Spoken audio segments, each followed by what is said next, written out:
Clairement, la fatigue existe pour toutes les équipes qui travaillent depuis le 15 août.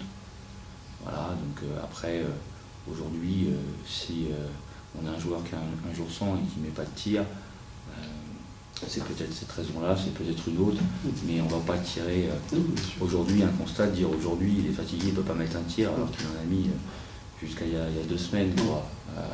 Par contre, il est vrai que pour les joueurs qui ont été blessés, comme Maël Lebrun, comme Brian Green, comme Abdoulaye Loum, comme Marco Pelin, ces joueurs-là n'ont pas eu la somme de travail en pré-saison qui va être à l'heure pour pouvoir digérer la charge de travail de la saison. Et là, effectivement, c'est des conditions qui sont un peu différentes des autres.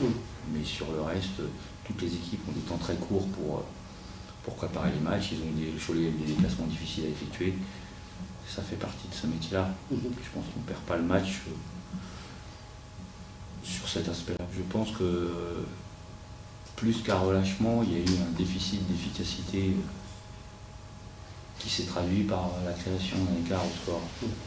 Et quand vous ne transformez pas une action bien amenée collectivement, vous ne marquez pas d'un côté, ou à l'inverse, en défense, quand vous réussissez à être organisé comme vous le souhaitez, mais qu'à un moment, l'individu a une responsabilité dans l'organisation collective, et pour une raison X ou Y qui perd de cette efficacité-là, ça fait que l'ensemble perd de l'efficacité.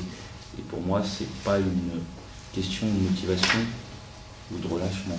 On a eu des déficits d'efficacité sur un certain nombre de situations, notamment au troisième quart-temps, qui ont permis à l'écart de se créer. Et forcément, ça donne une tournure au match différente. Mais quand vous amenez un tir ouvert ou le ballon dessous et qu'on ne le met pas, c'est pas une problématique de motivation. C'est qu'à un moment, il y a un déficit d'efficacité qui malheureusement est pénalisant dans l'évolution du score et par rapport à un adversaire qui fait la même compétition.